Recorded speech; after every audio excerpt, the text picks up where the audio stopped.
Ready, set, hut. Bonsoir et bienvenue dans Touchdown et Tartiflette pour la sixième semaine avec des vrais morceaux d'experts dedans. Touchdown et Tartiflette, c'est votre émission hebdomadaire où on parle de sujets qu'on ne comprend pas forcément toujours, mais on en parle bien, n'est-ce pas FNB?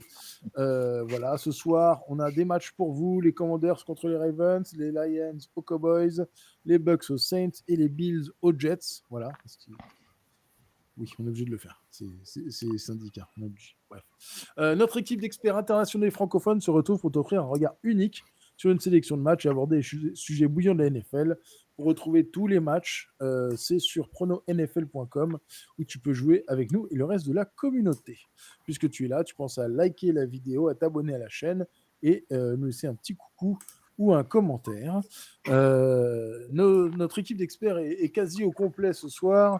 Nous avons tout d'abord notre robot Castor. Est-il humain? Est-il robot? Est-ce qu'il survit grâce à la technologie? On ne sait pas très bien. C'est FMB. Bonsoir FMB.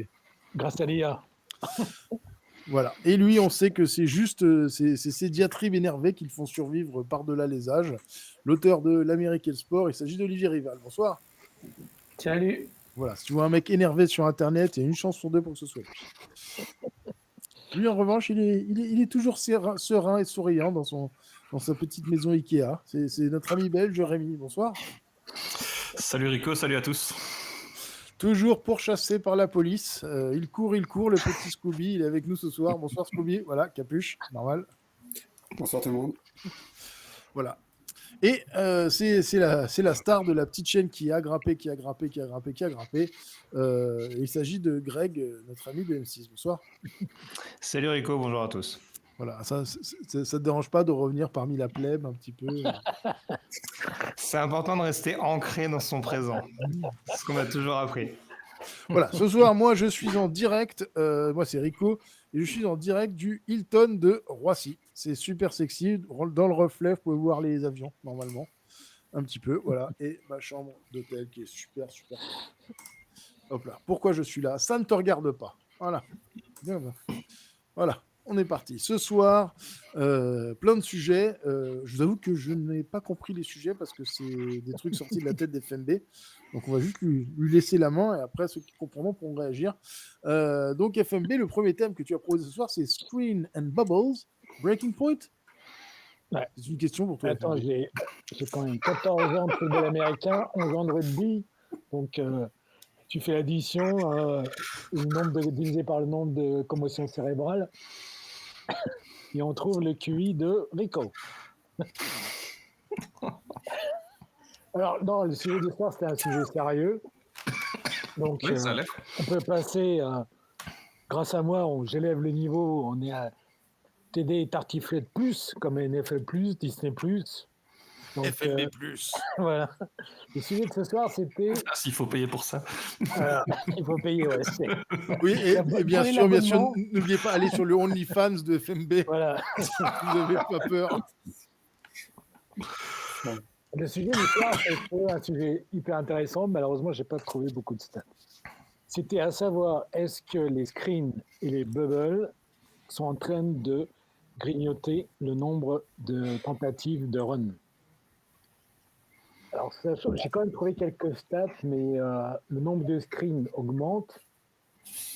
Ça dépend quand même des équipes. On est à 5 à 10 tentatives, ce qui est pas mal. Si on regarde le nombre de tentatives de rush de certaines équipes, on approche ce nombre-là aussi.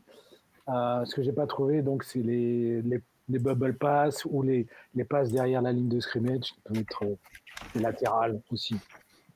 Et la question, c'était de savoir, est-ce que on est en train d'aller vers une NFL où la course, les running backs vont disparaître et laisser place à des slash de receveurs comme Debo et autres, même Jennings, on voit sur 49ers, qui sont pour moi des hybrides runners et receveurs.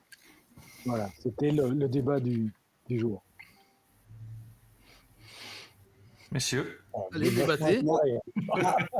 En fait, il y a deux choses, je pense, qui est importante de souligner. C'est qu'en NFL, contrairement à la NCAA, où en NCAA, par exemple, tu as le droit de bloquer au-delà de la ligne de scrimmage tant que la balle est lancée derrière cette dernière. Par exemple, tout ce qui est screen, bubble, excusez-moi, on peut lancer, les receveurs peuvent bloquer. En NFL, on n'a pas le droit. En NFL, c'est interférence de passe offensive si tu bloques avant que la balle soit lancée, même si elle est en deçà de la ligne de scrimmage. Donc c'est pour ça peut-être qu'on n'en voyait pas tant que ça. Mais comme le jeu se veut plus aérien et de manière plus générale, plus en spread, donc plus attaqué verticalement et horizontalement le terrain, donc ça ne me surprend pas qu'on ait un peu plus de bubble de manière générale. Justin Jefferson a marqué un très beau... Jamar Chase a marqué un très beau TT pour les Bengals sur une bubble, justement, ce week-end dernier. Et voilà, donc c'est un peu le cycle, je dirais, du football, même pas propre à NFL. Et je dirais même il y a un nouveau drill que Kirby Smart, le coach de Georgia, a appelé ça le Oklahoma drill, le millénial Oklahoma drill, qui consiste à avoir un... Donc oui, ça me surprend pas maintenant, c'est toujours un peu limité avec les règles de la NFL. Je pense qu'il y a aussi une évolution assez incontournable, c'est-à-dire que, alors, déjà, je pense qu'on le perçoit de manière un peu plus notable parce qu'encore une fois, on reste sur le fameux concept de la copycat league. Et quand il y a un système offensif qui fonctionne à peu près correctement, comme ça a été le cas avec Kyle Shanahan, et du coup avec Sean McVay également dans le même élan, du coup on prend tous les disciples.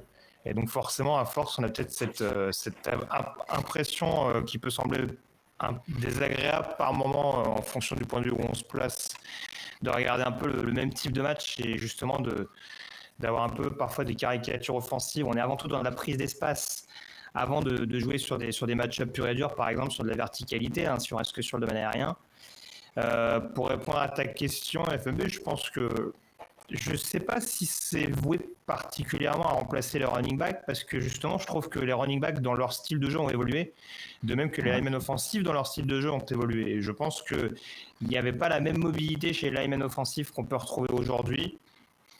Et il n'y avait pas cette capacité à avoir d'excellentes mains comme certains coureurs aujourd'hui peuvent en avoir. Donc je pense que c'est voué à évoluer. Le système universitaire arrive à fournir et à développer un panel de joueurs extrêmement polyvalent, parfois bon dans beaucoup de domaines, mais pas forcément excellent dans un en particulier.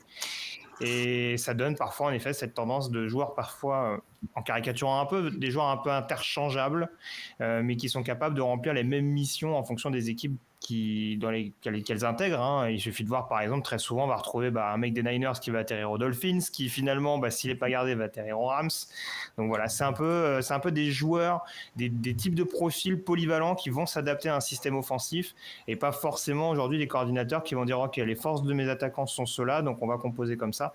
Et en effet on se retrouve avec cet excès de passe écran qui peut parfois être un petit peu qui peut parfois donner le vertige entre guillemets. Olivier, Rémy, quelque chose à rajouter? Bon, je pense que tout a été plus ou moins dit. C'est vrai que c'est une simple évolution et quelque chose qui fonctionne sera répété. Et on s'adapte au style de jeu. Je pense qu'on a toujours été habitué à un style. Lorsqu'il change, on est toujours un petit peu dérangé. Il y a certaines modes qui passent, il y a certaines modes qui restent.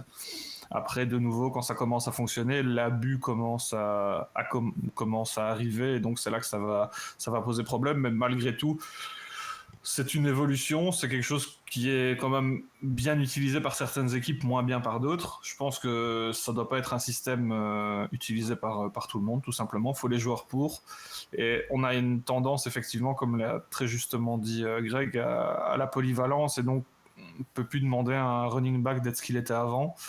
Et on n'aurait pas pu demander à un running back d'il y a 20 ans de faire ce que fait un running back maintenant. Donc, c'est une simple évolution. Après, oui, parfois, ça peut être frustrant de voir certaines choses, mais malgré tout, je pense que... moi, ça me choque peut-être un petit peu moins que d'autres. Mais c'est juste ce que j'allais dire, je pense que la FMB a choisi ce sujet au hasard, parce que c'est vrai que je trouve qu'une des équipes qu'on abuse le plus, c'est Miami avec McDaniel, donc j'imagine que c'est un débat totalement fortuit. Non, mais Ce que tu as dit, Greg, est très intéressant sur une point, c'était le multiple. En fait, c'est simple, quand il y a la NCAA, surtout c'est là où c'est le plus marquant, tout le monde veut tout jouer. Ouais. En fait, il n'y a plus de système comme avant, 34, 33, moi je suis de la 42. Non, tout le monde joue tout. et tout le monde veut tout jouer en attaque. Quand je regarde des attaques, tu t'amuses à regarder Notre-Dame, Texas et Alabama, il y a très peu de différence. Hein. C'est presque tous pareil. Et je pense que le but, c'est d'accumuler plus de jeux, de gagner sur certaines tendances, mais pas former un vrai système avec des joueurs. Et... Bon, je vais pas revenir avec ma gueulante que j'ai fait il y a 2 semaines, mais voilà. Parce que tu n'es pas là, donc tu peux le refaire, mais tout le monde abuse. Si tu veux continuer cette semaine de aussi, vas-y, refais-la. Tout le monde abuse du RPO, et comme le dit Peyton Manning, le run c'est bien, la passe c'est bien, mais l'option ça devient chiant.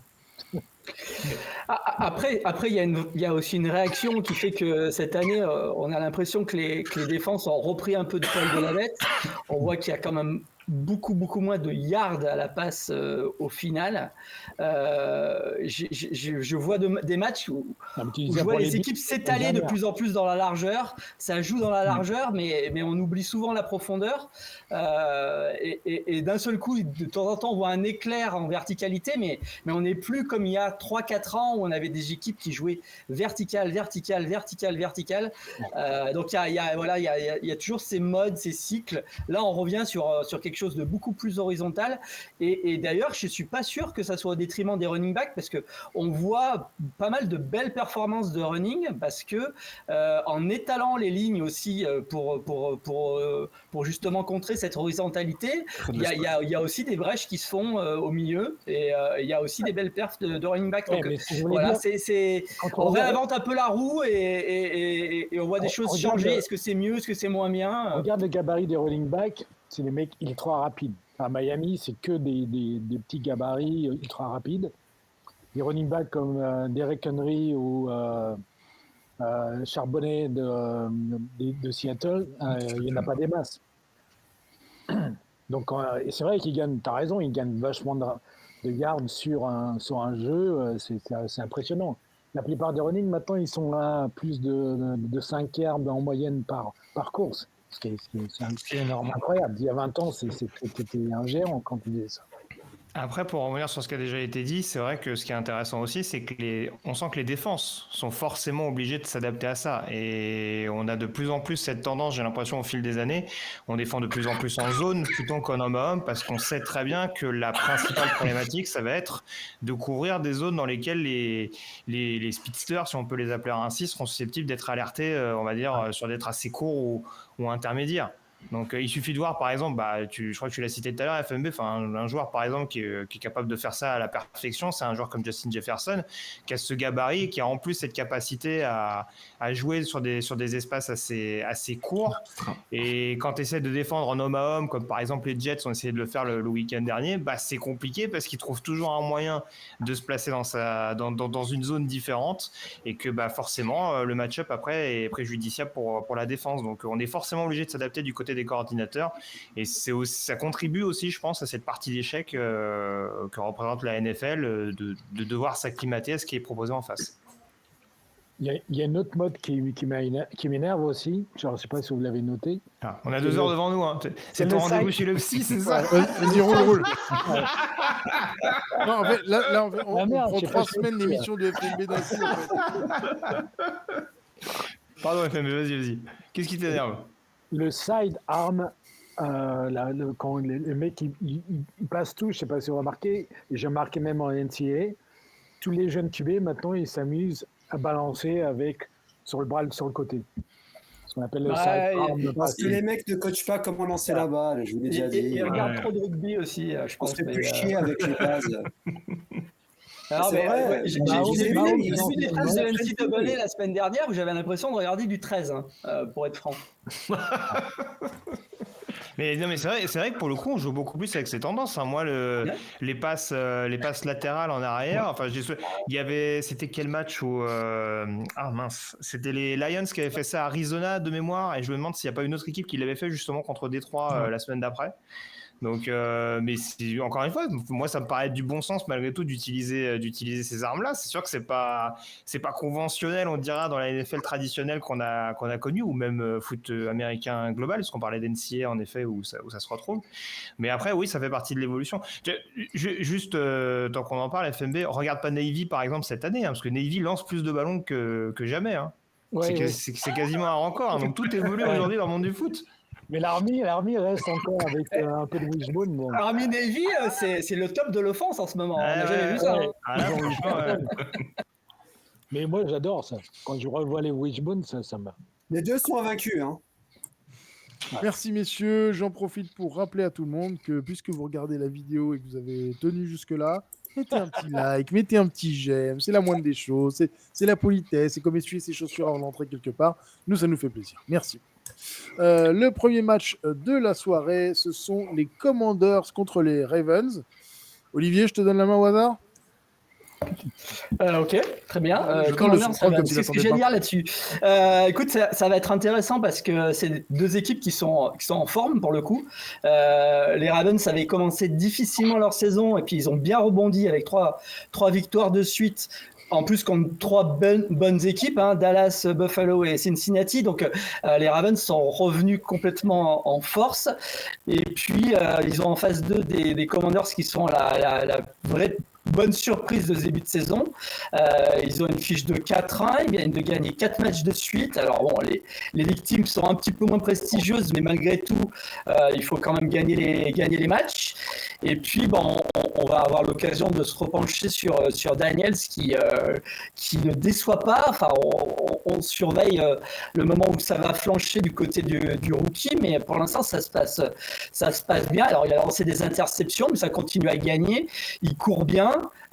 Je sais que ça l'agace justement qu'on le compare un peu à Lamar Jackson. Donc là, ils vont se retrouver face à face. Ça va être sympa. Donc, a priori, un bon match. Mais quand même, les Ravens me paraissent un cran au-dessus aujourd'hui, que ce soit par l'expérience, que ce soit par le physique, que ce soit par voilà, le football qu'ils proposent. Et puis, il y a, je trouve, quelque chose qui est en train de se passer un petit peu à Baltimore parce que Derrick Henry prend bien ses marques. Je le vois faire de belles choses et ça donne à Baltimore un côté encore plus physique qu'avant, encore plus difficile à jouer. Et je trouve que ça va être compliqué de battre Baltimore cette année.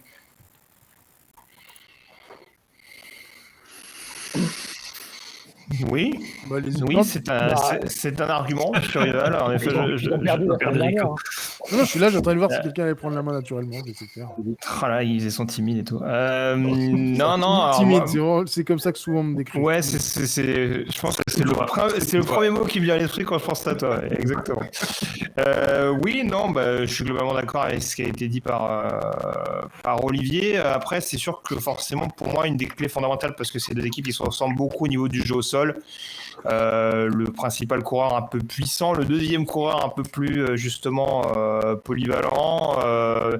Pas une escouade de receveurs extrêmement dingue. Il y a peut-être un groupe, par exemple, de tight end un peu plus étoffé chez les Ravens, mais en tout cas, c'est deux équipes qui se ressemblent quand même beaucoup, qui m'étonnent également pas mal au niveau de la ligne offensive. Hein. J'étais quand même très inquiet sur ces deux équipes, alors que par rapport à la gestion de l'intersaison, on voit que globalement, il y a un bon travail qui est fait, malgré des escouades qui intrinsèquement peuvent paraître un peu plus suspectes. Donc pour moi, la clé sur ce match-là, c'est clairement la défense. Et j'aurais quand même du mal à ne pas donner un certain ascendant aux Ravens à domicile. Ils ont encore tendance à prendre un peu trop de points à mon sens, parce que c'est vrai qu'ils ont forcément de facto dû rajeunir beaucoup le coaching staff avec le départ notamment de McDonald vers Seattle. Il y a un jeune coordinateur défensif, il y a des jeunes coachs de position également. Donc c'est sûr que ça n'aide pas forcément à faire en sorte que la mayonnaise prenne tout de suite. Et on a vu certains matchs, encore une fois, ce fameux match anomalie face aux Raiders que jamais Baltimore doit perdre, à mon sens. Et donc voilà, là je pense qu'encore une fois, il va falloir être un peu moins permissif contre la passe, puisqu'il me semble que c'est l'équipe qui concède le plus de yards dans le domaine aérien depuis le début de la saison en NFL. Donc au moment d'affronter Jaden Daniels, on a vu contre Cincinnati que ça pouvait rapidement être problématique. Maintenant, je pense qu'il y a quand même cette aptitude à créer quelques turnovers. On commence à avoir quelques erreurs malgré tout dans le jeu de Jaden Daniels. C'est toujours la même chose, et le coordinateur défensif commence à peu près à travailler un petit peu sa manière d'évoluer dans la grande ligue. Donc je pense quand même que cette défense des Ravens, de par son pass rush et de par sa capacité à avoir des playmakers qui peuvent provoquer des pertes de balles, peuvent avoir cet avantage-là, mais pour moi, ça ne se jouera pas à 2-3 touchdowns d'écart. Ils ne vont pas marcher sur Washington comme ils ont marché contre Buffalo, par exemple. Ah, Olivier. J'ai rien dit, non, on s'est fait marcher dessus. Je suis tout à fait d'accord avec toi, c'était scandaleux.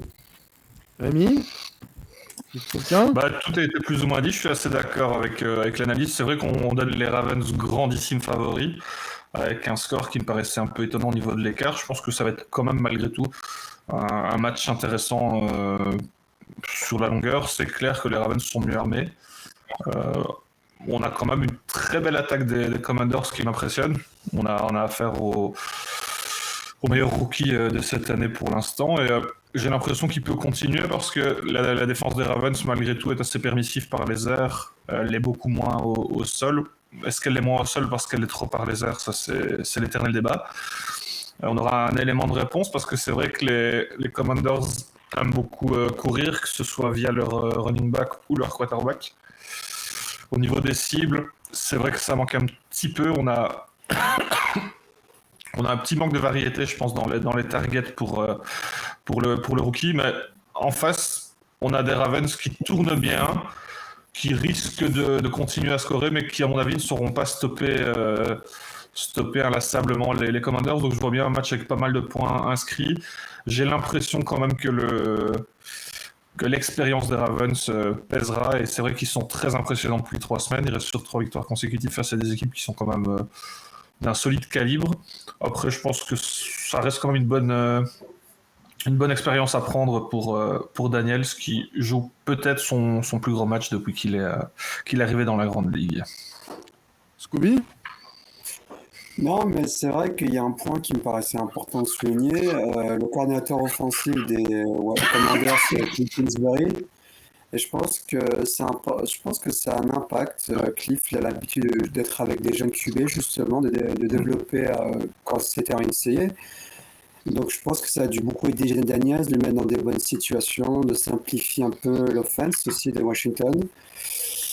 Donc ça peut expliquer aussi le succès qu'il a actuellement. Et c'est vrai que c'est un match qui est très intéressant à regarder, mais c'est vrai que Baltimore a plus, malgré la jeunesse du coaching staff, plus d'expérience en termes de joueurs sur le terrain.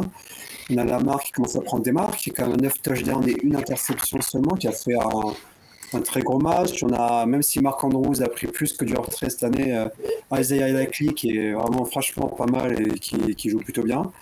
Donc ça va être compliqué, moi, pour Washington. C'est vrai que moi, là, le match où ils m'ont le plus impressionné, c'est contre les Cardinals, où c'était une raclée, plus à dur. Mais là, c'est vrai que c'est compliqué. Les Ravens savent jouer. À voir si offensivement, ils auront les bons ajustements. Mais si, même pas une offense qui pèle, mais juste une offense qui ne roule pas parfaitement bien, ça va être très compliqué ce match-là. Ça peut vite finir en 35-14 ou 30, même 42-20. On va y avoir des points, quoi. FMB?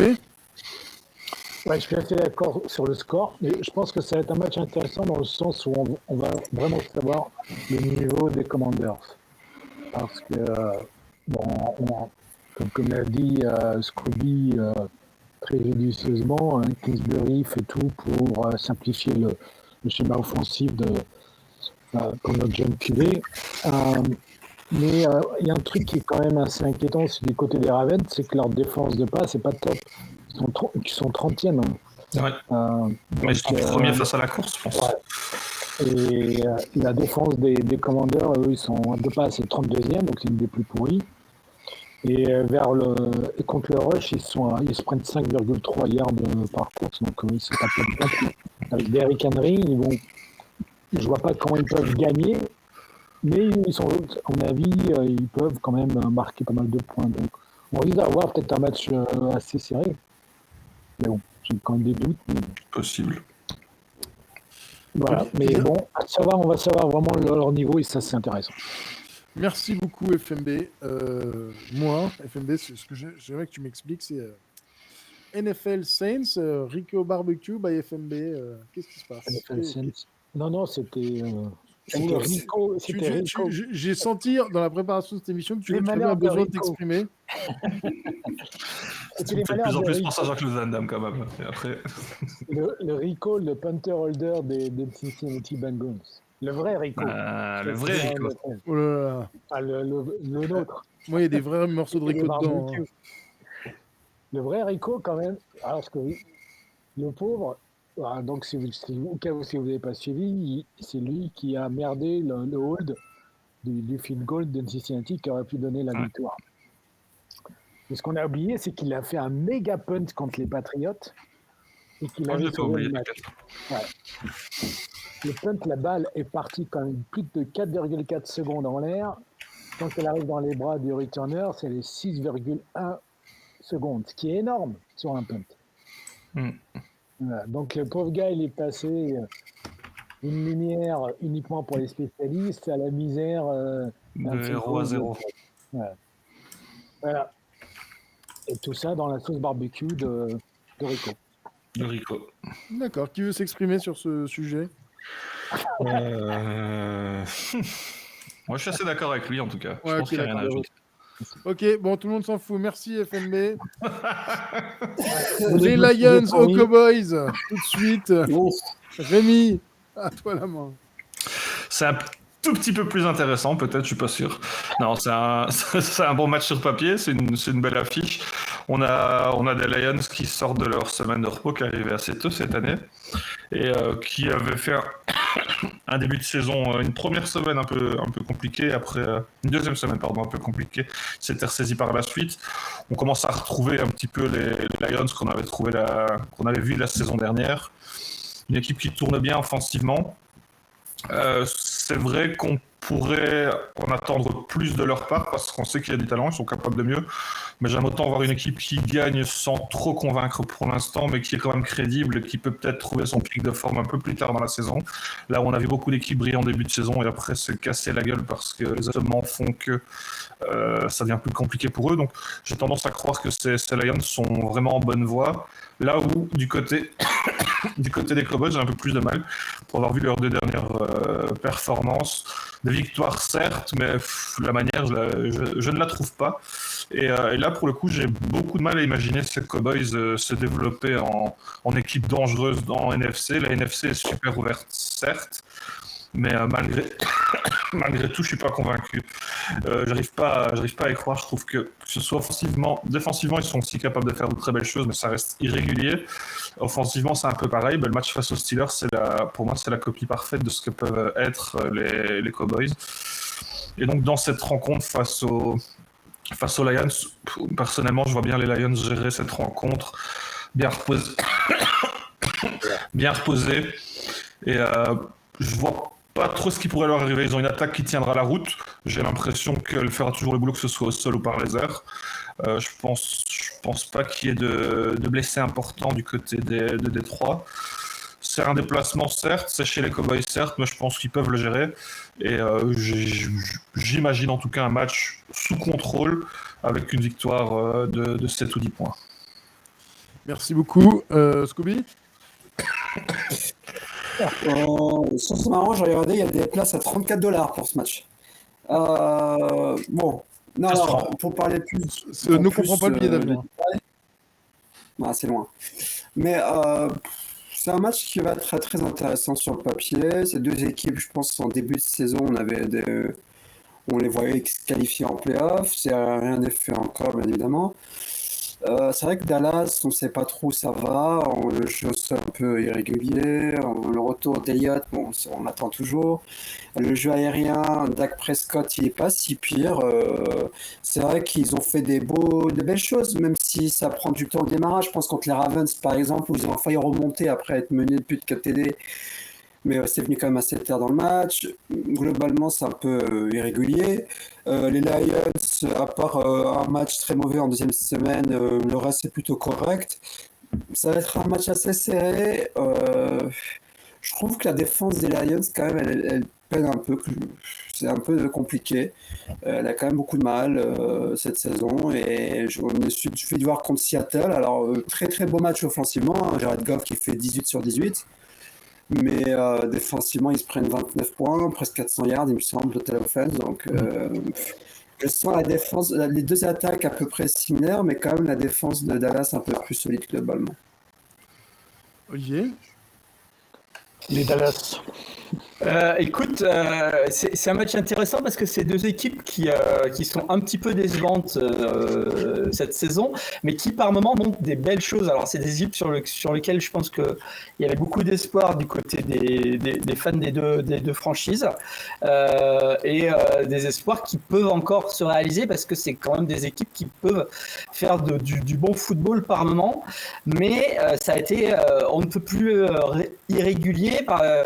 Dallas a fait des belles choses, même par exemple dans leur défaite contre les Ravens, ils avaient fait un bon retour et ça avait été assez intéressant.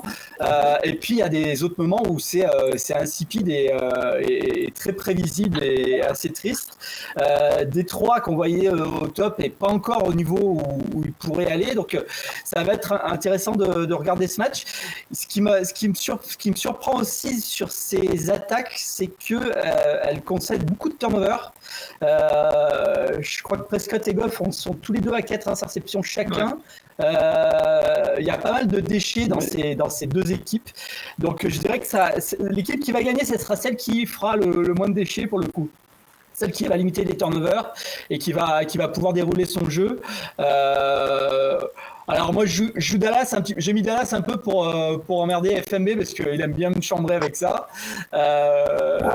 Vu que à la base je suis pas franchement un grand fan de la franchise du Texas, mais je vais les jouer là comme ça pour pouvoir chambrer FMB lundi matin. Alors ça marche. Je ne comprends pas, Olivier, assume que tu es un fan des Cowboys. Oui, des Boys. FMB. Moi, je comprends pas Dallas.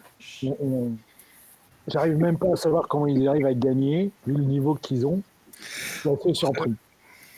En plus, bon, ils ont allez, réactivé Zeke Elliott, mais le pauvre gars, il est en fin de carrière. En fin de vie. Bah, presque. L'autre running, c'est Rico qui d'ailleurs il s'appelle l'autre running. Je ne me trompe pas. Noël. Ah, c'est gage de Oui, qualité. c'est Rico Dodol, un autre Rico. Ouais, il est rapide, il n'a rien à voir avec Zeke Elliott comme format, mais l'attaque de Dallas, elle est quand même moribonde. D'ailleurs, je me permets juste de faire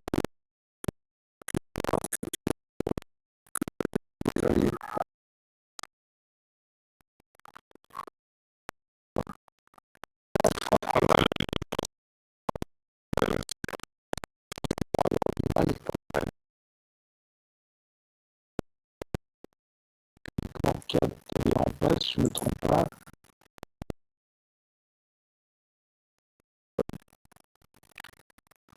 La seule vraie, mais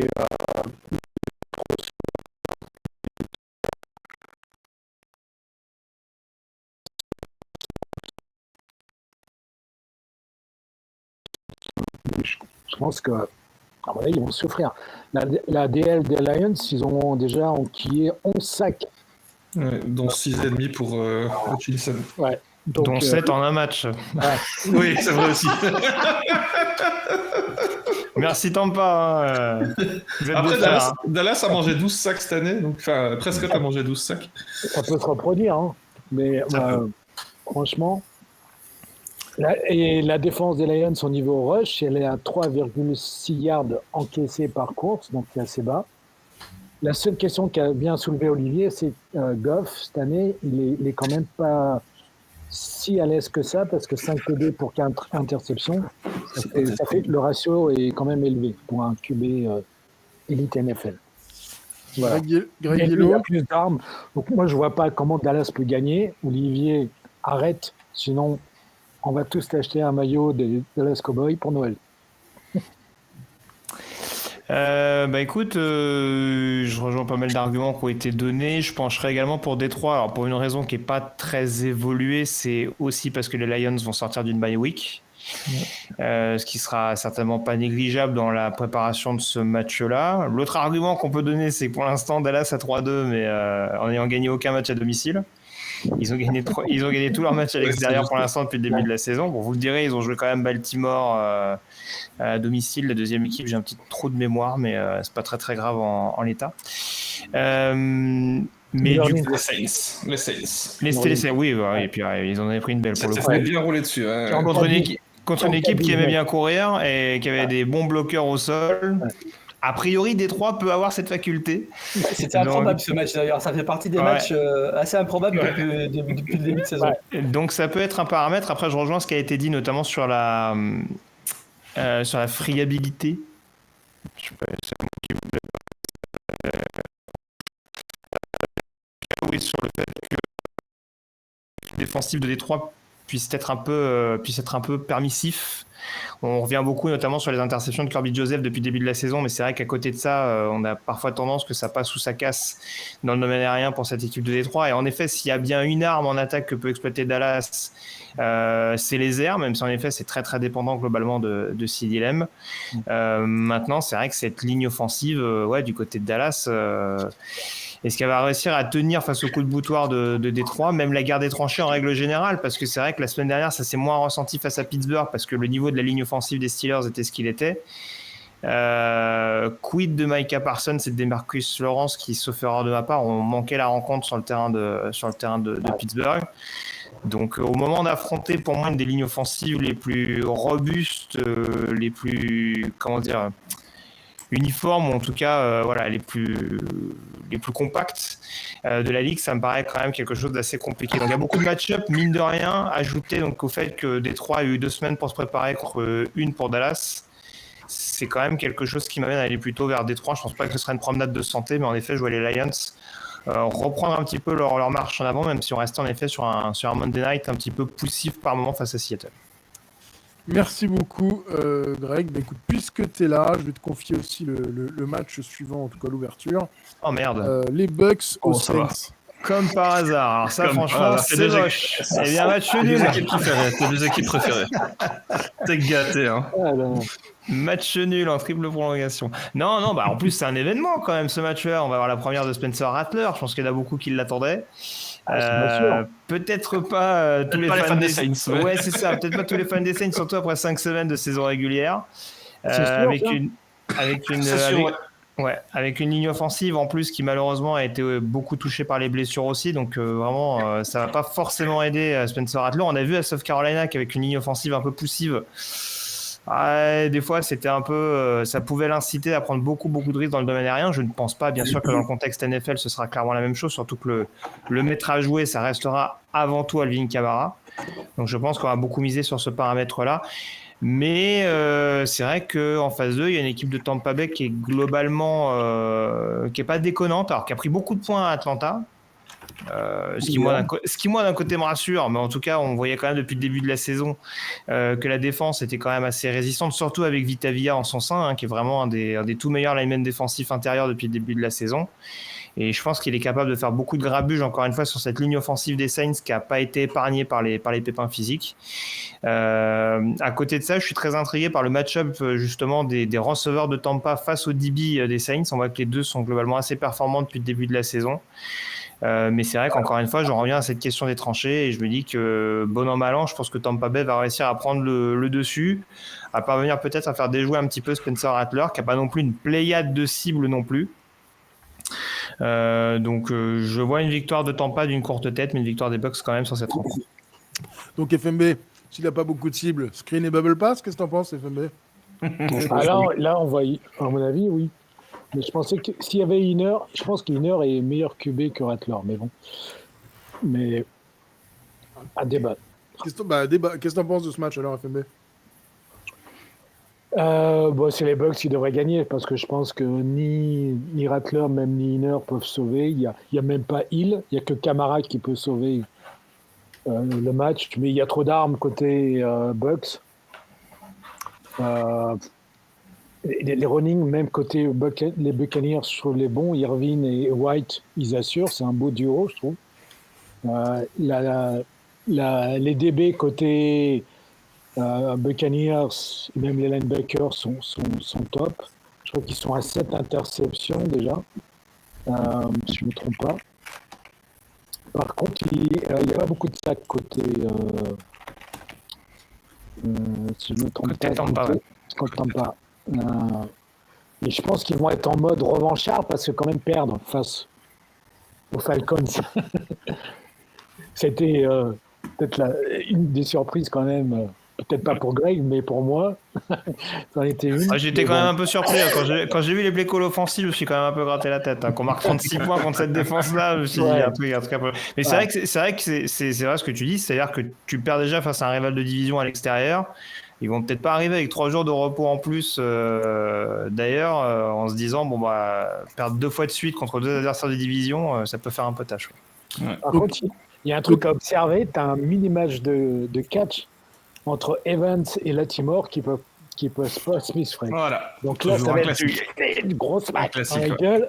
Et ça, c'est le truc qui m'intéresse plus dans ce match-là. Bon, donc FMB, contrairement à ce que tu as mis sur prononfl.com, toi, tu votes pour les Bucks, c'est ça? Ouais. Ok. T'es un homme de principe, on aime ça. Oui, c'est à toi. Voilà, moi, je fais les changements en direct. Saints, apparemment. Oui, moi je suis pas aussi dur avec Rattler. Je trouve qu'il a fait beaucoup de progrès depuis qu'il est parti d'Oklahoma. Il s'est rangé un peu et à South Carolina, c'est plutôt bien passé. Même avec Coach Beamer et compagnie, on a vu quand même de très belles victoires. Je pense notamment contre Tennessee ou contre Clemson, où j'avais l'impression que South Carolina n'allait plus jamais gagner contre Clemson. Donc il y a quand même du bon et beaucoup ont été surpris lors de la pré-saison des performances de Spencer Rattler. Donc il y a quand même du bon dans ce jeune garçon. Mais le problème, c'est pas tellement lui, mais c'est l'équipe globale. Il faut dire que quand les Saints ont commencé, on s'est dit ça y est, on a trouvé nos favoris pour le Super Bowl, 2 matchs, 40 points, on se croirait en NCAA. Et ça fait 3 matchs de suite que ça fait que descendre, qu'offensivement, c'est compliqué, que contre Kansas City, ils n'ont pas pu faire grand-chose. Et donc, du coup, même globalement, même avec Derek Carr, je ne suis pas convaincu de nouveau. De l'autre côté, Tampa Bay, pour moi, le vrai accident, c'est contre Denver, où ils sont pris une raclée parce qu'offensivement, ça ne marchait pas. Mais sinon, globalement, l'offense tourne très bien. Moi, j'ai beaucoup de respect pour la pugnacité de Baker Mayfield, où on croyait mort quand il est parti de Browns et qui maintenant est très bien avec l'excellent coach Todd Bowles. Il faut croire que quand tu pars des Jets, ça te réussit. Mais voilà, globalement, l'offense de Tampa Bay elle roule plutôt bien. Et en face, voilà, on a un qui a quand même starté pour la première fois malgré tout. Et voilà, et c'est vrai que même le match-up Latimore-Mike Evans, mais bon, au pire, s'il lance sur Goodwin, ça se passera bien aussi. Olivier? Écoute, match pas forcément facile à pronostiquer parce qu'effectivement, comme vous l'avez dit, il y a beaucoup de choses qui penchent en faveur des Bucks, que ce soit le premier start de Rattler, que ce soit la bonne dynamique qu'ils ont versus une dynamique un peu plus compliquée du côté des Saints.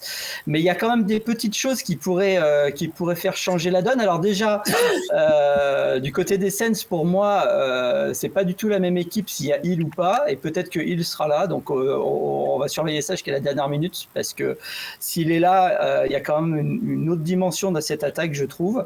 Et puis du côté des Bucks, il faut aussi se poser la question de leur état d'esprit, dans quelles conditions ils se sont entraînés cette semaine, parce que ça fait 3 jours qu'ils sont à la Nouvelle-Orléans, ils s'entraînent sur le campus de Tulane, puisqu'ils ont fui la Floride à cause de l'ouragan. Ils ont aussi sans doute pas mal de soucis dans la tête par rapport à la sécurité de leur famille, de leur maison, etc. Donc, est-ce qu'ils sont vraiment à 100% sur ce match? Faudra voir comment ça se passe. C'est vrai que c'est pas forcément un contexte évident pour eux. Donc, sur le papier, effectivement, les Bucks, mais pourquoi pas une petite surprise des Saints, qui parfois, on parlait tout à l'heure du match de Dallas, par exemple, qui parfois arrive à dérouler de manière assez voilà, ça peut marcher. J'ai l'impression que c'est une équipe de série. Quand ils sont dans un bon trip, ça marche bien. Donc pourquoi pas une petite surprise des Saints dimanche. Rémi?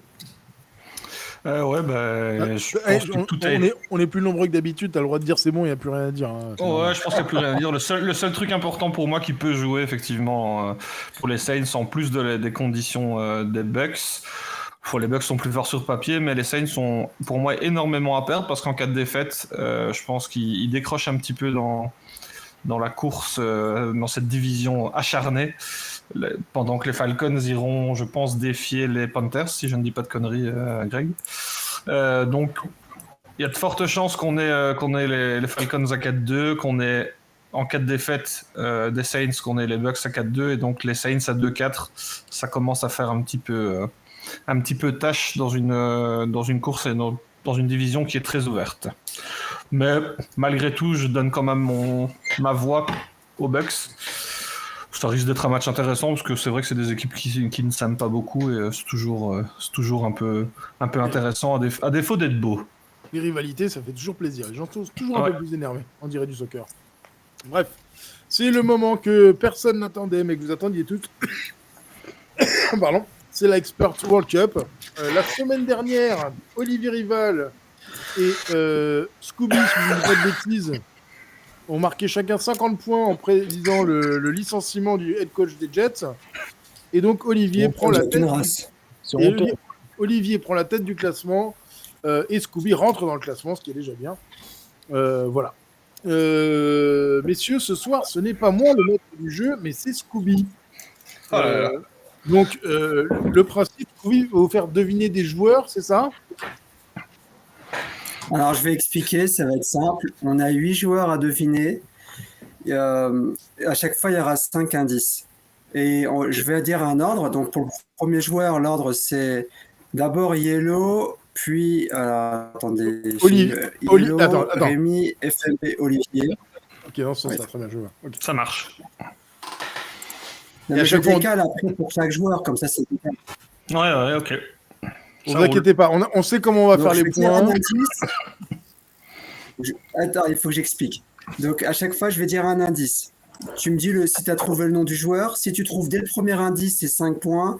Deuxième indice, c'est 4 points. Troisième indice, c'est 3 points. Quatrième indice, c'est 2 points. Dernier indice, c'est 1 point. Ok. Et si vous ne trouvez pas, c'est Chabik. Ça va, c'est clair. Je sens qu'il est perdu. Non, c'est bon. On est parti. Je me laisserai porter. Vas-y. Donc, le thématique, c'est plutôt des joueurs. Alors, oubliez, c'est un grand mot, mais des joueurs dont on ne parle plus trop et qui ont quand même marqué d'une certaine manière un an ou deux durant les années 2000. Et donc, ils ont fait un Pro Bowl tous? Il y en a un qui n'a pas fait. Le reste, ils ont tous fait au moins un Pro Bowl. Ça roule. Bon, laissez-le commencer, on verra bien. Alors, on va faire le premier. Voilà, le premier indice. Pour Greg, c'est... Alors, non, mais le premier indice, c'est pour tout le monde. Chacun va dire s'il a trouvé le joueur et après, je ferai un deux. Non, c'est Greg d'abord il a une chance sur le premier indice et après on tourne. Non? Bon, c'est comme tu veux. Vas-y, je te laisse. Oui, attends, regarde, tu vas comprendre. Mon premier indice, c'est j'ai été 11 ans NFL et j'ai été pro bowler dans 2 équipes différentes. Donc, Greg, dis-moi un joueur si tu en as un. Wow. C'est encore un peu large. Hein. Bah, c'est le principe des 5 indices. Hein. Du coup, je peux donner n'importe quel. T'as dit quoi? 11 ans dans la ligue et pro bowler dans 2 équipes différentes? JJ Watt. Voilà. C'est Non. lui? Ah bon? Non. Rémi, est-ce que tu as un joueur? Bon,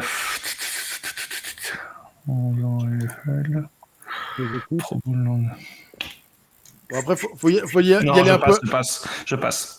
FMB? Brady? Non, Olivier. Les joueurs oubliés quand même. Je passe. Ok. Mon deuxième indice. J'ai oublié, c'est qui Brady? J'ai marqué l'histoire de la CFL aussi. Ah, ça m'intéresse.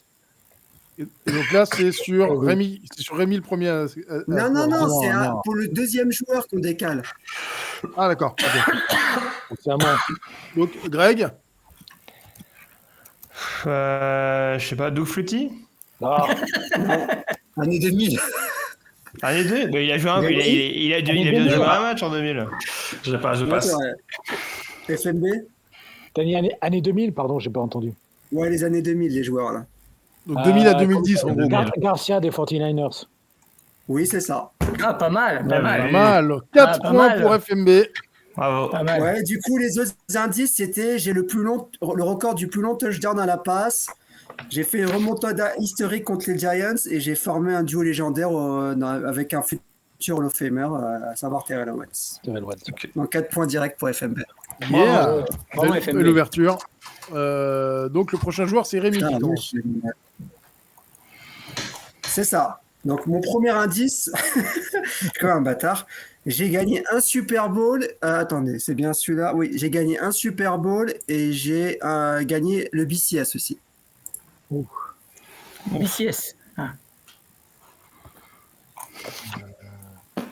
Je vais attendre la suite.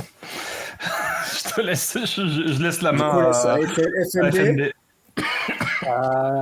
Je laisse la main FMB. aussi. Je laisse la main. Olivier, Non, je laisse la main. Greg. Greg. Je l'aurais pas non plus. Hein. Allez, deuxième indice. Avec autant d'indices. Ouais, c'est un peu- Mon deuxième indice pour ce joueur-là, j'ai mis fin brutalement à ma carrière. Au bout de 2 semaines, enfin, j'ai signé dans une équipe et j'ai mis fin brutalement à ma carrière pour des raisons, parce que je voulais travailler dans l'humanitaire. Michael Vick. Ouais, t'aurais pu. Hein. Ouais, ça passe pour le deuxième indice, mais pas pour le premier, c'est quel dommage. Putain, ça me dit quelque chose, mais je vois pas qui c'est, putain. Il a gagné un Super Bowl. Il a gagné un Super Bowl, il a fait un Pro Bowl. T'as dit gagner un Super Bowl, c'est ça hein? Et Super Bowl. Il a gagné un Super Bowl, il a gagné le BCS. Non. Bon, allez, faut que ça Passe. accélère, les enfants. Si on y passe. passe. FMB, Olivier. Je sais comment il s'appelle, c'est. Comment le Québécois des Chiefs. Non, c'est pas Non. lui. C'est pas Ah, Non, c'est pas le Larry, médecin, tu veux dire. non. Ouais, non. Greg, non, tu as pas. Il a gagné un BCS à McGill, première nouvelle. lui. Il n'était pas mal. Percy Harvin. Ah non, on se rapproche Allez. un peu plus. Troisième indice. Je suis top 10. Ouais, je suis top 10 en catch, top 15 en yard, mais j'ai jamais été au pro. J'ai jamais été Rémi. receveur, quoi. Mais quoi? J'ai pas entendu la fin de ton. Jamais été au Pro Bowl. J'ai été top 10 en catch, top 15 en yard, all time, mais j'ai jamais été all pro. All time. Oh, le pro. Hein. Ouais, Dans le pro. je n'ai jamais été all pro. Mais j'ai jamais été all pro. Ah, voilà, je mettais au pro. Putain. Non, je sèche. Et du coup, Rico se barre. Hein. Merci, Rico. Hein. FMB, Salut. Je sens que ça va durer, je vais faire une petite sieste. Comment il s'appelle C'est dans les quelles années hein, ou moi, je t'ai même pas donné. 2000. 2000 toujours. il y a toujours des années 2000 tous les joueurs. Donc c'est un receveur. Ah, j'ai peut-être une idée. Bon, je pense Non, pas. non, je vois pas pour l'instant. Olivier. Olivier, Greg, Non, je l'aurais Peut-être pas. une idée. On va voir le prochain indice. quatrième indice, j'ai fait 2 Super Bowls, j'en ai gagné un, j'en ai perdu un. Et j'ai fait une finale de conférence, tout ça avec 3 équipes différentes. Avec 3 équipes différentes. Waouh. Non. Randy Moss. J'allais dire un Non. Marcus Colston, mais c'est pas ça. Donc je passe. C'est pas Dion Sanders? Non. Non, Non. Avec 3 équipes différentes de finale de conf. C'est différent. Greg, Ça va m'énerver, je vais le savoir, mais c'est que dans les années 2000 du coup. 2000. Ils peuvent avoir il joué empiète dans un peu- les- Non, mais Il ça- empiète un peu. Il empiète dans les 2010 aussi. parce que je vous rassure que Vraiment, j'imaginais dans les le décennies mec, d'avant. je vous rassure, on peut pas tenir un mec qui a fait 11 ans de carrière juste dans les années 2000, ça marche pas. Hein. Donc, Ouais.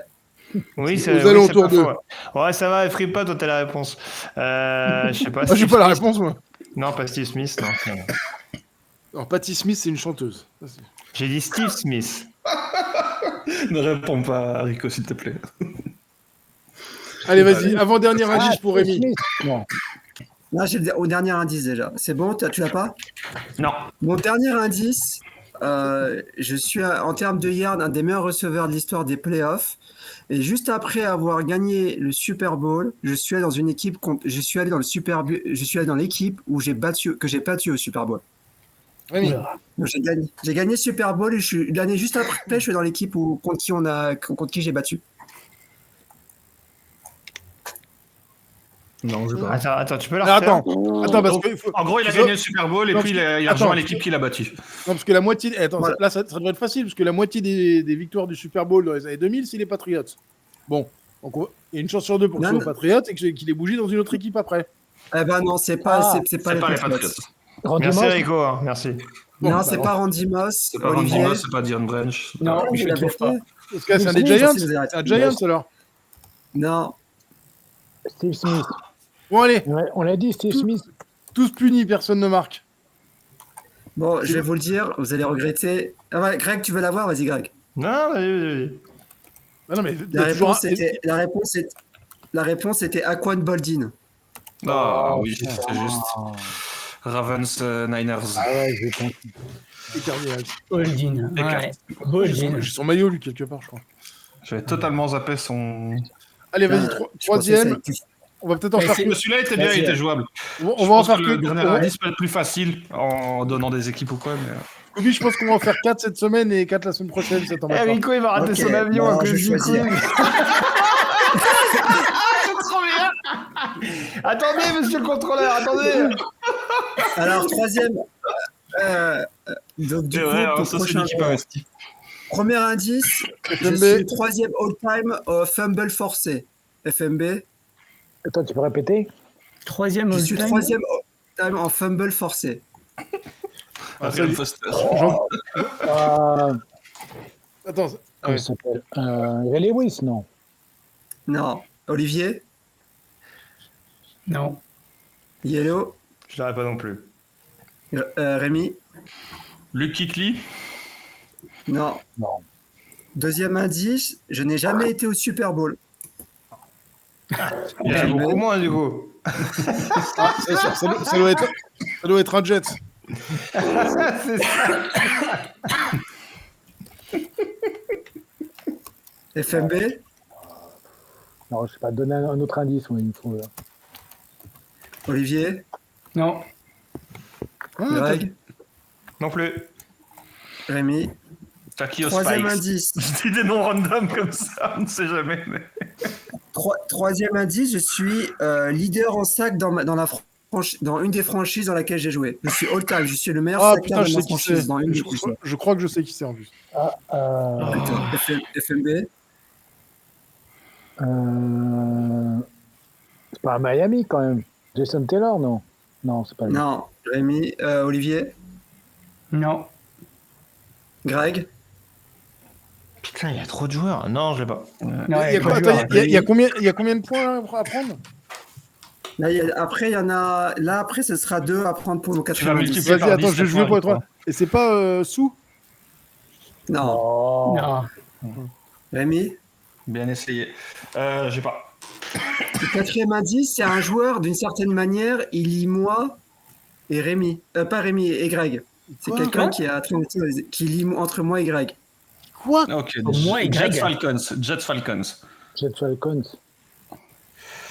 Jets C'est sûr, Falcons. hein. Tu veux dire quoi ça? Ouais, c'est ça. C'est quelqu'un qui a été. Ok, J'ai Attends, deux attends, équipes. C'est quelqu'un qui a beaucoup perdu alors. FMB, J'ai pas compris. Ça veut dire quoi? Oh Il putain, a je joué crois aux que Jets je, Falcons, à mon avis. je crois que je l'ai. Ça veut dire quelqu'un qui a FMB. joué aux Jets et aux Falcons, je pense. ouais. Ah, qui a joué aux Jets ou aux Falcons? FMB, Ah, je sais. Ah, c'est bon, passé, moi je l'ai. Hein. Je passe. On la Olivier, laisse. Non. Greg. John Abraham. Oui, c'est ça. Ah, Oh, ça fait combien de points j'aurais jamais retrouvé. J'aurais jamais retrouvé. Yellow, ça lui fait 2 points. Ok. Et le dernier J'avais joueur, pensé à- parce que ouais. j'en ai encore. On va dormir sinon ici. Dernier Ouais. joueur pour cette semaine. Vas-y. J'ai trouvé un où j'ai pas fait des indices trop compliqués parce que certains j'étais vraiment bâtard. Hein. Ouais, les indices, c'était- Alors mon Bon. dernier, J'ai 2 jambes. un mec un peu. Ah, et des mecs, oula, j'ai. Attends, j'ai 2 jambes Ah, celui-là, et il 9 peut pas. doigts. Euh, Ouais. Tu m'aurais dit 4 doigts, Ah, c'est le premier indice. Mais non, c'est bien. Certains ils peuvent 9 doigts, trouver c'est dès le Pierre-Paul. premier indice. Ouais, vas-y. Euh, Écoute. quand on dit mon nom de famille, ok, j'ai un nom de famille qui est pas si commun à NFL, mais j'ai le même nom de famille qu'un très très grand joueur, mais du coup, quand on dit mon nom de famille, on ne pense pas à moi. Je l'ai. Ah, peut-être. Et bah, c'est Je con, c'est à l'ai. qui de commencer? C'est Du coup, Olivier. c'est à Olivier, tu l'as? Non. Je dirais Chris Long. Non. Je pense à Rémi. Jacques Lang. Moi, j'en ai un autre. À moi? Non, c'est pas à moi, si. C'est Ouais. Greg, Non, d'abord. c'est pas à moi. Greg? C'est à qui? Non, non, Ah, c'est c'est à moi? Ah, c'est à Ah, non, Greg, j'ai- pardon, c'est à toi. J'ai entendu Greg. Rémi. Non, c'est à moi? Non, c'est à Greg, c'est à Greg. Non, non, ouais. c'est Greg, je me suis trompé, c'est Greg, ouais. Alors, j'ai un nom célèbre, mais quand on donne le nom complet, on pense pas du tout à ça. C'est ça l'histoire? En fait, c'est Son- pas ça, c'est que moi, j'ai le même nom qu'un autre grand joueur de la NFL, mais du coup, on pense pas à moi quand on dit mon nom de Ouais. famille, on pense à un autre joueur. Ah. Moi, j'en ai un bon, là. Ah, sinon, j'en ai un autre aussi. Non, vas-y, je l'ai pas. Vas-y, Rémi. Hein. Rémi? Santana Moss. Non. Oh, pourtant Pro Bowl. FMB? Josh Randy Allen. Moss. Je- Ah, il a pas changé de nom. Mais dans les années 2000, Ah, putain, FMB, Santana fais Moss, il semblant. était bien, moi. putain, mais quand les années 2000, faut arrêter. Mon Euh, deuxième indice, c'est mon début de carrière, il est très semblable à celui de Percy Harvin. Voire quasiment pareil, en fait. Olivier. Putain, tu m'as perdu là. Ok. Greg. Je l'ai pas. Rémi. Rémi? Ed McCaffrey. Non. FMB pour la win. Non, je sais pas. Je suis content de savoir que c'est les indices les plus faciles. Putain, moi je donne des réponses qui me semblent crédibles. J'ai fait alors, Oui. malgré le fait que j'ai réussi à établir plusieurs records à South Carolina en tant que receveur, j'ai remporté qu'un seul Super Bowl et j'ai fait une grave blessure qui a mis fin à ma carrière. À la hanche. Oh putain. Olivier. Olivier? Olivier, il est tétanisé par tes indices. Ouais, là, je bloque là. À South Greg. Carolina. Ouais. Ah, South ça a l'air. Carolina. Putain. Non, je l'ai pas. Rémi? Non, André Johnson. FMB? il a Qui pas ça gagné le Super Bowl. Non, il n'a pas gagné le Super Bowl. Il a pas gagné le Super Bowl. Ok. Mon avant-dernier indice, c'est j'ai fait un seul Pro Bowl et j'ai fait la meilleure saison de ma carrière avec un quarterback Hall of Famer connu pour avoir été recordman de touchdown et de yards à la passe avant d'être battu. Donc c'est Brett Favre. Mais non, parce que- Non, ça peut être Peyton, non? Peyton Manning. Ah. Bon, je vais changer avec Brett Favre. Voilà, c'est comme ça va être plus ou moins. J'ai fait ma Brett saison Favre. avec Brett Favre. J'ai Oui, été c'est Pro Brett Bowler avec Favre. Brett Favre. Donc c'est Olivier, Mais non, mais c'est. C'est con. Moi, je sais. Greg, Non. Vous l'avez Calme. presque dit. Donald Driver. Ah non, bah non. non, Rémi, Attends, t'as dit qu'il a gagné un Super Bowl? oui. ouais, c'est ça que je Il a gagné le Super Bowl. Non, non, je passe. FMB, J'ai pas d'idée. Bon. Non, je sais pas. Ah non, c'est pas non. dernier indice, mon prénom est la plus grande ville de l'Australie. Sydney. Je l'ai. Olivier, Olivier. Oh non, je l'ai. Là, non. Non. Greg, Sidney Rice. Sydney oui, c'est Sydney Rice. Oh, Voilà, donc là, ça fait 3 points pour Yellow, 4 pour FMB, 0 pour le reste. Voilà, bon, ben, voilà. C'est intégré dans le nouveau score. Donc, à présent. Multiplie les points par 10. Hein, Et je sinon, pense qu'on n'a pas entendu parler de Sydney Rice depuis au moins 10 ans. Ah ouais, j'avais oublié Sydney Rice pour le coup. Ouais, moi aussi. Bon, allez. Allez, il faut que j'y aille, moi. Merci. Dernier. Ah, il reste un match, là. Qu'est-ce qui se Ah, passe? merde. Ah, ça y est, quand on parle des Bills et des Jets, les fans des Dolphins. Oui, si tu cherches un nom pour la semaine prochaine, j'en avais un. Vas-y, tu me diras. Bills contre les Jets, Rémi. je vais laisser la parole à Olivier. Non, je pense que les Bills sont quand même pas mal armés pour faire mal à ces Jets, dans le sens que ça reste certes sur 2 défaites, mais on a vu que même avec Josh Allen qui passe totalement à côté de son match, on a des Bills qui sont capables au final de lutter contre une équipe des Texans qui est quand même supposément un candidat au playoff assez sérieux, et en face on a des Jets qui sont quand même très très très décevants. Force est de constater, ils ont dû remercier leur coach, nouveau coach, nouvelle dynamique, je ne sais pas, ça c'est toujours un peu difficile. Je pense que ça va être un match serré. C'est un match, c'est un peu un match couperé pour les Jets. Les Bills ont tout intérêt à se remettre aussi sur le droit chemin après 2 défaites consécutives, dont une solide gifle il y a 2 semaines. Les Jets, on y a cru après la victoire monumentale face aux tout grands Patriots. Après, ça s'est vite calmé dans une défaite, je pense, 19 ou 19 contre les Broncos. Donc voilà, j'y crois pas trop. Je suis très sceptique sur les capacités forcément de remobiliser une équipe en si peu de temps. Bonne chance aux remplaçants, et je pense qu'un premier défi face à des Bills qui sont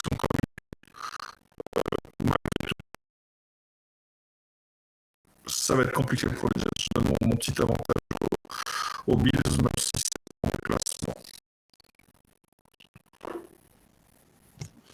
Quelqu'un veut prendre la main? Oui, s'il vous plaît. S'il y a des fans en Belgique, envoyez vos dons à Rémi pour qu'il paye. Tu ne m'aimes pas dans la pénombre. Profitez-en pour lui acheter du sirop aussi. Hein, On sent que l'hiver arrive quand même. L'hiver est difficile en Belgique. Ça fait 1 heure, j'ai l'impression que c'est mieux pour la pharmacie. Là. Tout le monde tousse, c'est terrible. Très mauvaise pub, mais... Alors, non, ce qui me fait rire dans ce match, ça devait être le match le phare de la semaine. C'est un Monday Night Game quand même. Et là, on voit un Josh Allen qui revient avec 9 passes réussies sur 30 la semaine dernière, des receveurs complètement invisibles. Alors, la O-line des Bills, c'est vrai qu'elle est solide parce qu'elle s'est pris 15 sacs face à Houston. Mais les Jets, on ne sait pas, les Jets, c'est un peu comme l'équipe de France de rugby. Toi, un week-end, elle joue super bien, ils battent les All Blacks. Et la semaine d'après, ils se font battre par la Navy, quoi. Donc, c'est un peu comme ça, quoi.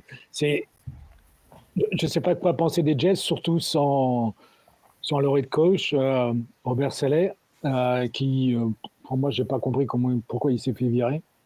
Il y a des gros mystères politiques en disant parce qu'il avait mis le drapeau du Liban sur son... Enfin, il y a des grosses conneries. Mais je ne sais pas si les Jets vont pouvoir s'en remettre, si Aaron Rodgers va pouvoir s'en remettre. Pourtant, il a fait un beau match face aux Vikings. Il a fait des beaux drives où vraiment il a joué super bien. Il a fait des super lectures. Mais sa O-line est pas si solide que ça. Donc, il anticipe vachement, donc ce qui lui fait faire des erreurs d'interception. Donc, mais je ne sais pas ce que ça va donner ce match. On peut avoir un très beau match comme un match, mais hyper. Ça va être je sais pas, le match qui va déclencher un procès à la NFL pour mauvaise qualité. C'est pas possible. Dolphins Patriots, c'est audacieux.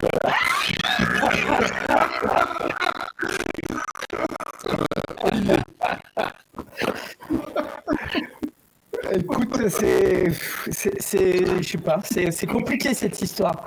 Alors effectivement, on va jouer une équipe qui est sans coach, enfin qui vient de se faire lourder sans coach, qui a déçu forcément compte tenu de ce qu'on attendait d'elle, mais les Bills, bah voilà, ça fait maintenant à peu près 5 ans, ça va être la 5e saison où les Bills font du bon football, où ils sont là pour quand même essayer de dominer un petit peu ce qu'ils font, et je crois que les 2 dernières semaines, ça a été les 2 matchs les pires de cette période qu'on a réussi à sortir, peut-être avec celui où on s'était pris une rousse contre les Colts il y a 3 ans, mais à part ça, ça a vraiment été en dessous de tout.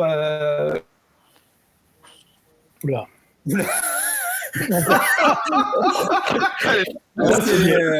Les fans des Buffalo C'est les Bills fans des Bills qui l'ont agressé là. Rendez-nous Olivier. C'est fait une table. Ah, du coup, j'ose plus parler maintenant. On est sur écoute. Vas-y, Scooby. Non, mais C'est la technique de Rico pour avoir son avion, il nous coupe la parole. Kick. Il arrête pas de nous dire de fermer notre gueule. pour l'anecdote, le premier match de Robert Saleh en tant que des anecdotes. Jets, c'était contre les Panthers et le quarterback en face, c'était Sam Darnold. On va faire un quiz. Et c'était une défaite. Et le dernier match de Robert en tant que head coach des Jets, c'était contre les Vikings avec Sam Darnold. Donc en fait, Sam Darnold, si tu comptes Todd Bowles et Adam Gase, il est responsable du licenciement de 3 head coachs des Jets. Le fossoyeur. Le fossoyeur des Jets, on va l'appeler. Non, mais Moi, je suis pas, je suis un peu déçu. C'est vrai que pour plusieurs raisons un peu personnelles, j'étais très fan de Robert Sarlach, ce qu'il faisait et comment l'équipe progressait. Et c'est vrai que c'est entendre le mot décevant, en fait, c'est presque un compliment parce qu'avant on n'entendait rien, donc on peut pas être déçu. Et là, c'est vrai qu'on a enfin, il y a des joueurs, il y a une équipe, il y a une dynamique. Moi, je suis pas si dur avec l'attaque des Jets. Peut-être un peu pas trop fan du play calling du Cordoff, d'ailleurs qui va changer. Je sais pas si vous êtes au courant, mais le nouveau play caller, ça va être Todd Downing. Oui. Donc, il a fait d'excellentes saisons, on rappelle aux Raiders en 2017. Mais voilà, c'est plus Nathaniel Hackett le play caller, c'est Todd Downing. Le corps de def, c'est toujours lui play caller, Jeff Ulbrich, qui a fait globalement, alors il s'est pas arrêté la course, mais à la passe, c'est un des meilleurs. On a une des meilleures défenses à la passe. C'est-à-dire, ça fait 3 ans ou même 4 ans où il y a que 2 QB qui ont fait 300 yards. Donc, à savoir Joe Flacco et Tom Brady. Donc, il faut avoir plus de 35 ans pour mettre 300 yards aux Jets.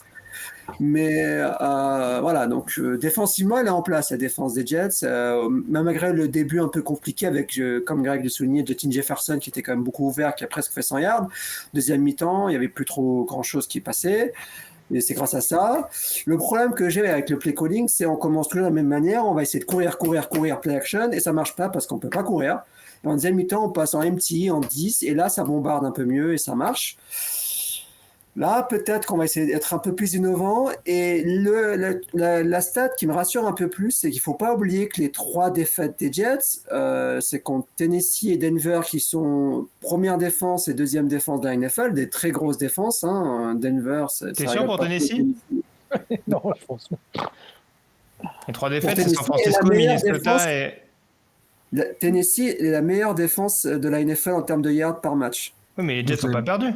Vous avez battu Tennessee? Tu disais les défaites. Merci, j'ai oublié. Non, rien, pas de souci. San Francisco, la défaite, voilà.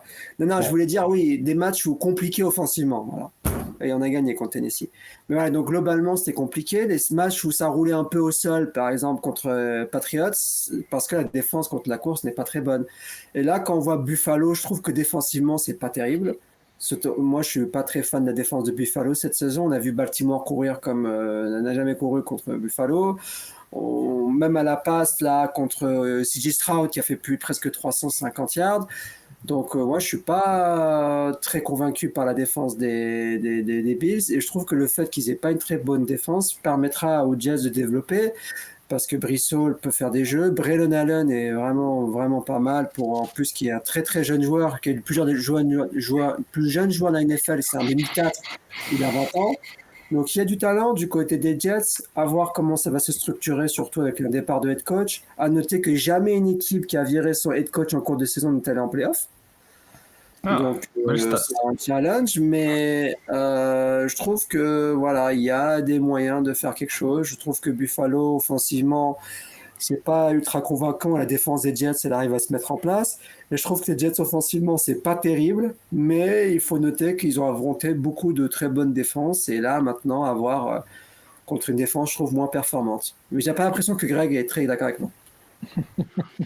Combien c'est lui? Moi, ça va aller vite. Moi, je dis les Bills parce que, il y a quand même un marasme assez ambiant du côté des Jets aujourd'hui. Je pense que la manière dont Robert Saleh a été remercié en dit beaucoup malgré tout. Alors, c'est vrai qu'on peut dire qu'il y a pas mal de drama forcément du côté de New York, mais la manière de procéder est quand même extrêmement curieuse. Surtout que, comme le dit Scooby, il y a quand même en plus un changement de play caller, ce qui était censé a priori des rumeurs qu'on a l'objectif de Robert Saleh. Donc ça obscurcit encore un peu plus les raisons du départ du coach, alors que t'es qu'à 2 victoires et 3 défaites sur un match que tu perds de peu à Londres. La deuxième raison, c'est encore une fois le fait d'avoir joué à Londres pendant que Buffalo, en termes de récupération, de décalage horaire, aura pas forcément cet inconvénient-là non plus. Je suis pas complet. Alors, la défense de Buffalo est pas extraordinaire. En tout cas, nous habitue à des meilleurs standards. Faut dire que malheureusement pour eux, ils sont un peu coutumiers du fait ces dernières années, mais ils composent avec énormément de blessures, notamment sur le poste de linebacker. Donc ça, en effet, ça peut être un avantage à exploiter du côté des Jets. Je pense quand même que cette défense de Buffalo a moyen sur un match intra-division d'élever un petit peu son niveau de jeu. Et on voit que malgré tout, du côté des Jets, sortie de Garrett Wilson, les solutions ne paraissent pas légion offensivement. Donc moi j'avoue que même si tout ne me rassure pas du côté de Buffalo, je pense certainement pas que ce serait une balade pour l'un ou pour l'autre. Mais il y a beaucoup plus d'indicateurs qui me font dire que les Bills, sur ce match-là en tout cas, auront un ascendant et parviendront à rebondir après leur défaite notamment à Baltimore et à Houston. Je ne vois pas perdre 3 matchs de suite. C'est vrai que j'ai oublié de souligner ça pour le côté des Jets. C'est vrai que Mac Williams, je le trouve inexistant. Tyler Conklin, il fait 2 fois 2-3 jeux, et Allen Lazare me surprend parce que je pensais vraiment pas, mais au final il a réussi à faire quelques jeux. Mais c'est vrai que, en tout cas, il y a quand même Brissol qui est banane, mais c'est vrai que dans les airs, des fois j'ai l'impression que Rodgers ne regarde que Garrett Wilson. Donc, non, mais littéralement, il y a première quart-temps, et toutes les passes étaient quasiment en direction que de Garrett Wilson. Mais c'est vrai que ça interroge, mais bon, à voir. Et je pense qu'Olivier n'a pas fini, mais il allait dire les Bills. Il allait dire qu'il allait écraser la gueule des Jets. Et point important, si on a réussi à battre chaque année les Bills avec Zach Wilson, on peut quand même le faire avec Aaron Rodgers, quand même. Écoute, on le saura bien assez tôt. Ouais. Merci messieurs pour cette très agréable émission. Pensez à liker la vidéo, elle sera diffusée dès demain matin. Voilà, et puis à la semaine prochaine. À la prochaine. Salut à tous. Ciao.